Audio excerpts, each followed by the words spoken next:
Ya, pemerintah dan DPR menyetujui rencana pengenaan bea keluar untuk komoditas batubara di tahun 2026 mendatang. Namun, Wakil Menteri Energi dan Sumber Daya Mineral Yulio Tanjung mengatakan kebijakan pengenaan bea keluar batubara akan mempertimbangkan juga kondisi pasar.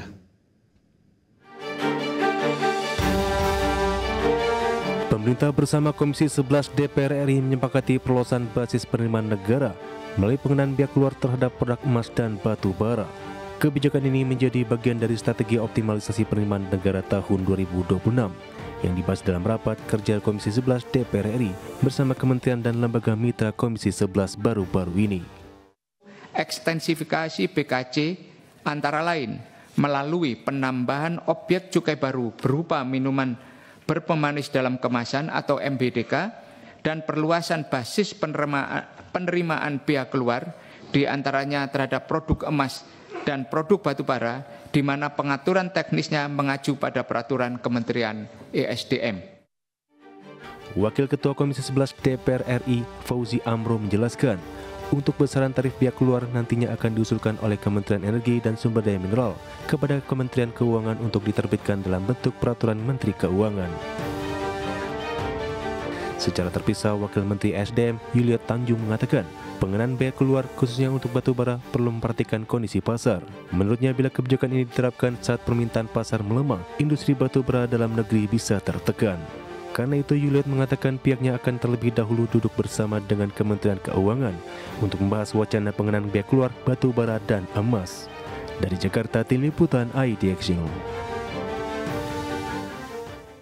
Ya, pemirsa, untuk membahas tema kita kali ini, menilik wacana pengenaan bea keluar batubara, kita sudah tersambung melalui Zoom bersama dengan Bapak Hendra Sinadia, Direktur Eksekutif Indonesia Mining Association.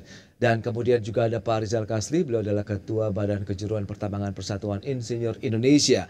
Ya, halo Pak Hendra, Pak Kasli, apa kabar? Alhamdulillah kabar baik, terima kasih telah diundang oleh IDX Channel. Baik, terima kasih juga Pak Hendra. Pak Kasli, apa kabar hari ini? Baik, alhamdulillah Mas. Baik, terima kasih juga. Ketemu lagi.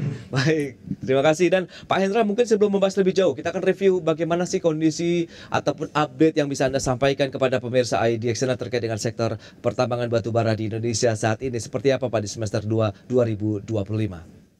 Iya, kalau kita lihat review atas sektor industri batubara dalam 4 tahun terakhir ini dari 2021 sampai 2024, itu produksi terus mengalami peningkatan, ekspor juga meningkat. Ya, kita tahu tahun lalu 2024 itu produksi mencatat rekor tertinggi ya 839 juta ton, kemudian ekspor kita 555 juta ton.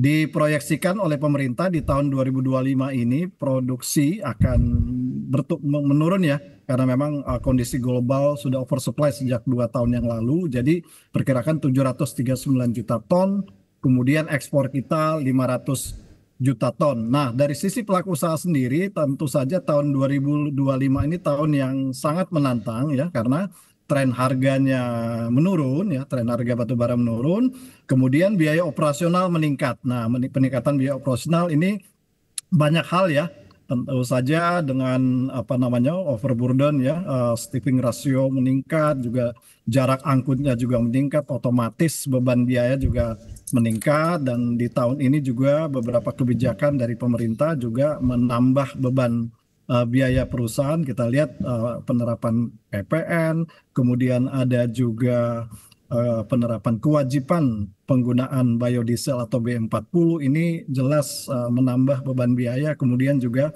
bagi beberapa perusahaan beban biaya bunga juga bertambah oleh kebijakan penerapan dana hasil ekspor ya nasional, yang mana 12 bulan dalam setahun ya, untuk 100% EHE, dan juga kenaikan royalti khususnya bagi pemegang IUP, dan juga beban-beban biaya lainnya yang terus meningkat. Nah, sementara harga menurun bagi perusahaan-perusahaan yang punya cadangan rendah ya, cadangan yang nggak panjang, kemudian juga yang kalori rendah, tentu sangat kesulitan. Dan kami juga mendengar dari beberapa teman-teman ini, beberapa perusahaan-perusahaan yang kecil ya dengan kalori yang rendah ini, mereka sangat terbebani dengan kondisi yang saat ini.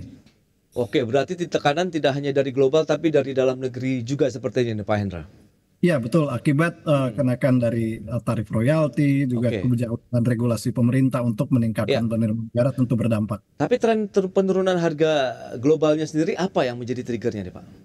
Ya, sejak 2 tahun terakhir ini kondisi pasar udah oversupply ya Mas ya. Kami Oke. lihat ya, Tiongkok negara ekspor produsen batubara terbesar di dunia juga mencatat rekor ya. Mereka produksinya meningkat luar biasa, bahkan mencapai 4,7 miliar ton tahun lalu. Kemudian India juga produksinya menyentuh 1 miliar ton. Jadi domestik Wah, oke. kapasiti mereka meningkat, sementara supply ya terus meningkat ya, supply produksi tahun lalu, namun tentu saja tidak sebanding dengan tingginya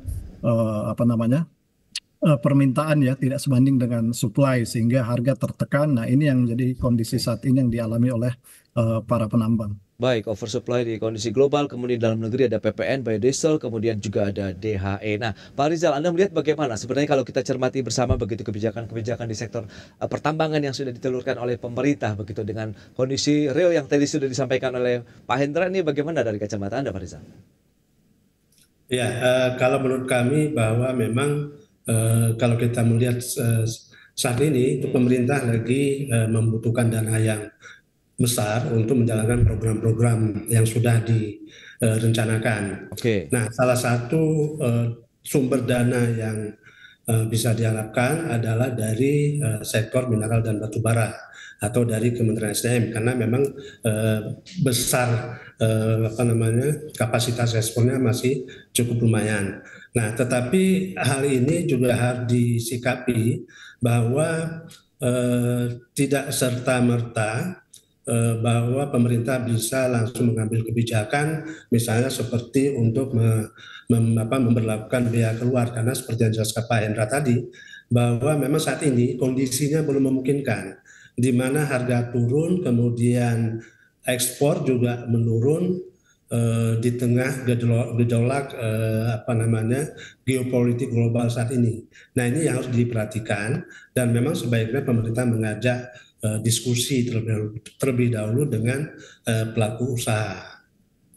Iya, tapi kalau kita lihat apakah cukup ideal begitu untuk menyikapi kondisi real yang ada, dalam artian penyesuaian-penyesuaian juga sudah dilakukankah oleh pemerintah sendiri menurut pandangan Anda, Pak Rizal? Kalau pemerintah selama ini sih sudah cukup bagus dalam membuat kebijakan. Oke. Namun yang kita harapkan adalah kebijakan nanti yang akan diberlakukan itu tidak kontraproduktif untuk usaha di sektor pertambangan. Misalnya dengan menerapkan bea keluar, karena Pak Hendra tadi sudah menjelaskan bahwa beberapa beban yang sudah diberlakukan itu sudah cukup memberatkan sektor pertambangan di tengah gejolak harga yang menurun saat ini. Baik, lantas Pak Hendra, kalau kita cermati dengan kondisi yang ada tadi, pemerintah dan DPR sudah sepakat untuk ada pengenaan bea keluar batu bara. Ini review dari pelaku industri pertambangan, dan Anda melihat sendiri seperti apa untuk IMA? Nah, ini menarik ya. Kita tadi sampaikan oleh Pak Rizal ya, kami memahaminya, para pelaku usaha memahami negara sangat membutuhkan tambahan penerimaan negara. Kita lihat shortfall dari pajak, kemudian juga harga komoditas berkurang. Jadi penerimaan negara sekarang lagi terkendala. Dan pemerintah mau nggak mau mengharapkan sektor yang masih produktif, antara lain mineral dan batu bara. Namun kalau kita perhatikan ya, bea keluar ini di undang-undangnya ada PP nomor 55 2008 ya tentang bea keluar. Nah, kalau kita lihat ada 4 tujuan dari pengenaan bea keluar ya. Jadi kita harus perhatikan justifikasi yang diberikan oleh pemerintah ini masih perlu didiskusikan oleh pelaku usaha. Kalau kita lihat pertama ya, untuk bea keluar itu adalah untuk menjaga kestabilan harga ya, salah satu dari tujuan bea keluar. Nah, kalau kita lihat kestabilan harga sangat volatile, dan Indonesia meskipun eksportir terbesar tidak bisa mengendalikan harga ya, itu harga masih buyers market, terutama pembeli di Tiongkok ya paling utama, dan juga India dan negara-negara lain. Jadi argumen tersebut rasanya kurang tepat. Kemudian untuk mengontrol, mengendalikan produksi yang berlebihan ya, ini juga rasanya kurang tepat, karena produksi kita, cadangan kita masih cukup panjang, relatif panjang ya, dengan data saat ini 30 miliar ton cadangan, paling kurang kita masih memiliki 50 tahun lagi, apalagi jika sumber daya kita yang 90 miliar bisa dikonversi menjadi cadangan, kita punya masih ratusan tahun untuk kepentingan dalam negeri sendiri. Jadi argumen tersebut kurang tepat. Kemudian untuk untuk pengolahan dalam negeri ini juga yang masih belum visible ya teknologinya, dan masih menjadi pembahasan perusahaan dan juga pelaku usaha. Dan juga argumen terakhir adalah untuk mendukung industri dalam negeri. Nah, ini juga yang tentu saja ekspor kita, konsumsi dalam negeri masih 25% ya, selama 10 tahun terakhir ini tidak meningkat dari 25%, bahkan paling tinggi bisa 26-27%, sehingga argumen pengenaan bea keluar bagi komoditas batu bara ini masih perlu dikaji kembali. Nah, kami paham ya posisi pemerintah, tapi tentunya sebaiknya didiskusikan dulu, karena jika ini diterapkan kami khawatir justru kontraproduktif ya, disampaikan oleh Pak Rizal ini. Alih-alih penerima negara mungkin dalam jangka pendek bisa bertambah, namun kedepannya perusahaan yang terdampak ya tentu akan berpengaruh terhadap produksi mereka. Bahkan yang paling dikhawatirkan adalah jika perusahaan tersebut memberhentikan karyawannya. Ini yang sama sekali kita tidak inginkan dampak-dampak ke situ. Ya, itu dia, masih perlu dikaji, dan kajiannya akan seperti apa kita akan bahas nanti di segmen berikutnya. Pak Hendra, Pak Rizal, kita akan jeda dulu sebentar ya. Dan pemirsa, kami akan segera kembali usai jeda berikut ini.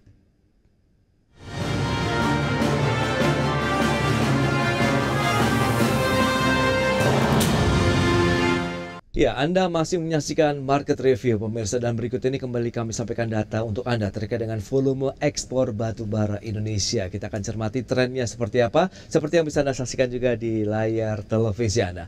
Baik, pemirsa, ini dia seperti yang bisa kita lihat di tahun 2020, kita lihat untuk volume ekspor batu bara Indonesia mencapai 405 juta ton. Kemudian di tahun 2021 mengalami kenaikan menjadi 435 juta ton. 2022 juga terus mengalami kenaikan sampai dengan 467 juta ton, dan di tahun 2023 sudah tembus ke 521 juta ton. Adapun di tahun 2024 lalu kita lihat sudah menembus juga ke 558 juta ton. Jadi secara tren sebenarnya untuk volume ekspor batu bara Indonesia mengalami kenaikan dari tahun ke tahun. Itu dia. Selanjutnya bagaimana dengan negara tujuan ekspor Indonesia? Ini dia. Ini 5 besar tujuan ekspor batubara di tahun 2024. Ada China, ini mencapai 241,7 juta ton. Kemudian India mencapai 108,3 juta ton, kemudian Filipina 38,9 juta ton, menyusul Jepang 29 juta ton, kemudian Korea Selatan 27,8 juta ton. Itu dia, ada beberapa negara yang memang menjadi pangsa pasar ya dari produk batu bara Indonesia. Baik, kita akan lanjutkan kembali beberapa data ini, kita akan elaborasikan bersama dengan narasumber kita Pak Hendra Sinadia, kemudian juga Bapak Rizal. Nah, ini menarik. Kalau kita cermati dengan beberapa data yang sudah disampaikan Pak Rizal, menurut Anda apakah ini perlu kita lihat seperti apa akhirnya pengenaan dari bea keluar yang akan dilakukan oleh pemerintah? Menurut Anda apakah kebijakan ini momentumnya sudah tepat atau tidak, Pak Rizal? Kalau menurut kami bahwa kebijakan ini momentumnya ini belum tepat. Karena kalau diterapkan awal tahun 2026 itu kondisi global terutama untuk batu bara itu masih tertekan. Nah, ini kita lihat bahwa harga tertekan, kemudian juga volume ekspor kemungkinan juga akan tertekan. Kita lihat bahwa dengan adanya persaingan usaha ataupun bea masuk yang dibebankan atau diterapkan oleh Presiden Amerika Serikat Donald Trump, itu akan mempengaruhi tata supply chain secara global. Nah, apabila produksi komoditas tertentu atau produk tertentu dikurangi, tentu ini akan berpengaruh kepada pemakaian jumlah energi yang mereka butuhkan. Apabila menurun, tentu saja energi akan menurun, dan akibatnya adalah lari kepada bahan bakarnya, terutama batu bara.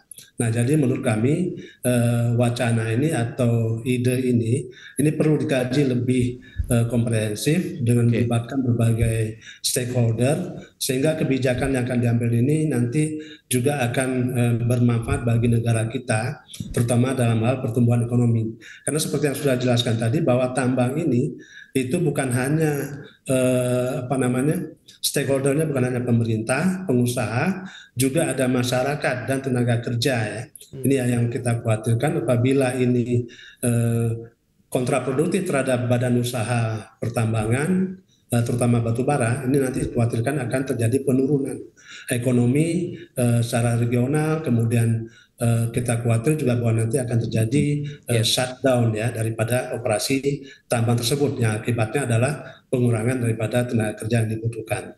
Baik Pak Rizal, tadi sempat disinggung juga oleh Pak Hendra ya terkait dengan ancaman dari mungkin karyawan yang akan dirumahkan, kemudian bahkan sampai dengan pemutusan hubungan kerja. Nah, kalau kita bicara mengenai kebijakan ini Pak Hendra, lantas seperti apa kajian yang diharapkan begitu sejauh ini? Apakah ada keterlibatan dari pelaku usaha ataupun IMA sendiri dalam mungkin penentuan biaya keluar untuk batubara sendiri, atau mungkin sudah ada diskusi yang akan digelar nantinya atau bagaimana nih Pak? Ya, sejauh ini baik IMA maupun PBI juga belum pernah dilibatkan ya. Jadi kami baru mendengar dari media mengenai wacana pengenaan biaya keluar. Namun kalau saya melihat ini tentu harus dikaji bersama. Tadi setuju dengan yang disampaikan Pak Rizal. Jadi bukan hanya sosialisasi dari penerapan biaya keluar, tapi sebaiknya diskusi pemerintah dengan asosiasi pelaku usaha mengenai arah pertambangan batubara ke depan. Kalau kita tahu, saya tadi sampaikan di awal bahwa di tahun ini saja ini banyak sekali beban biaya yang dihadapi oleh pelaku usaha. Tadi ada DHE, kemudian juga B40, kemudian ada perubahan kebijakan penerapan harga batubara acuan, ya. Kemudian nanti ada biaya keluar lagi. Nah, ini tentu saja perlu dibahas bersama. Kami paham tentu saja pemerintah sangat membutuhkan tambahan penerimaan negara. Namun yang tadi disampaikan Pak Rizal, pemerintah sebaiknya juga mempertimbangkan bagaimana nanti dampaknya ke perekonomian lokal,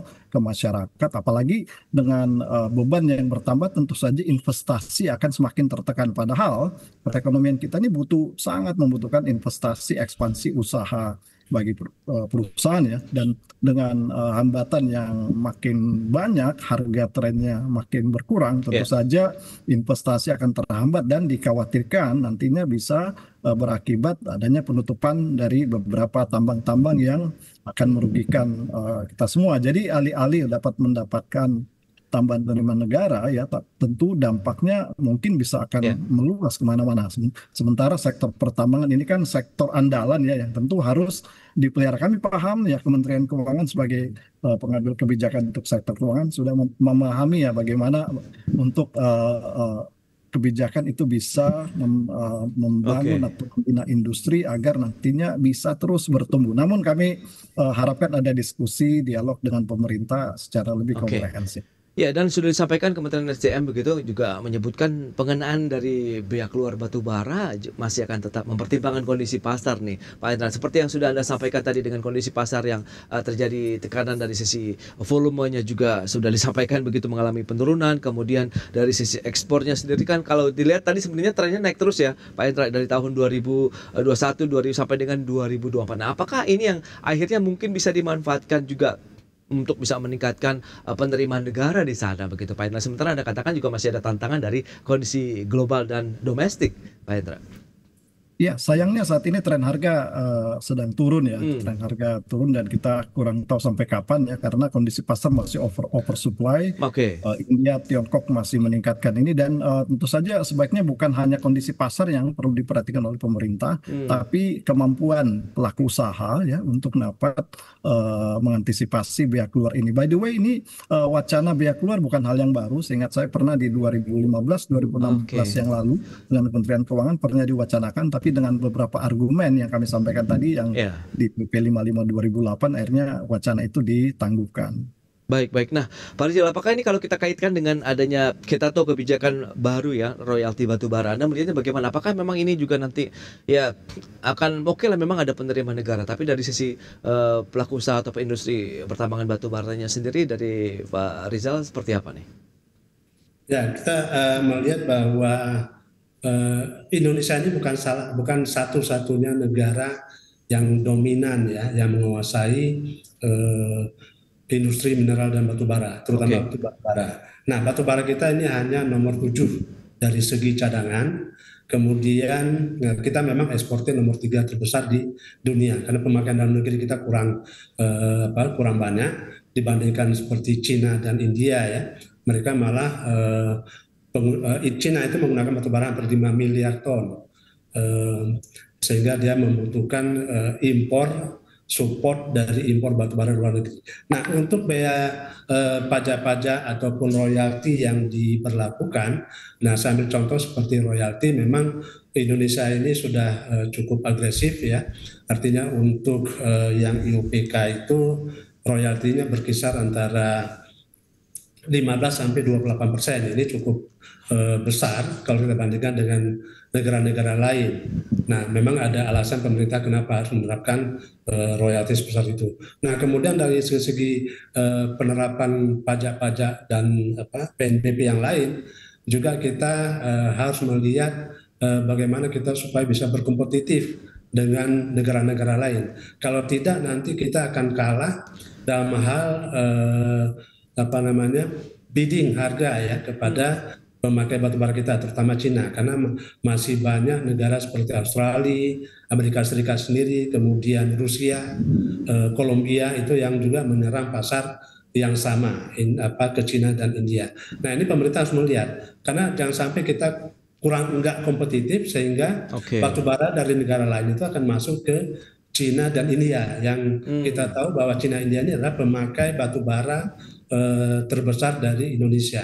Tadi sudah dijelaskan ada 5 negara pengimpor batubara kita terbesar. Yang paling besar adalah Cina dan India. Nah, ini kami berharap bahwa kebijakan nanti yang akan diambil akan memberikan tingkat kompetisi yang lebih bagus kepada komoditas kita. Itu dia competitiveness-nya sendiri ya. Nah, terakhir Pak Hendra, Anda melihat harapannya seperti apa ke depan begitu dengan adanya wacana ini?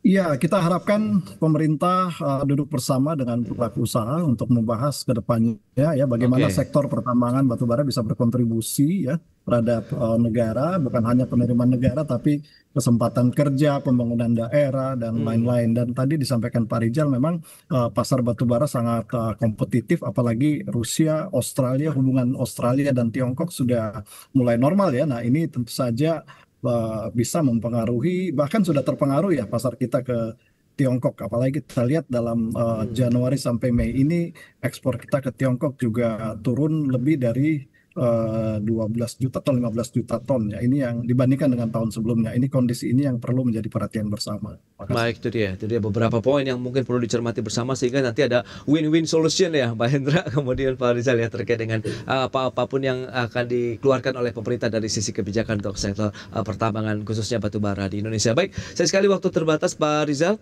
Pak Hendra, terima kasih banyak atas informasi, update dan juga insight yang sudah disampaikan kepada pemirsa IDX Channel pada hari ini. Selamat melanjutkan aktivitas Anda kembali. Salam sehat, sampai berjumpa kembali Pak Hendra, Pak Rizal. Terima kasih. Terima kasih. Ya.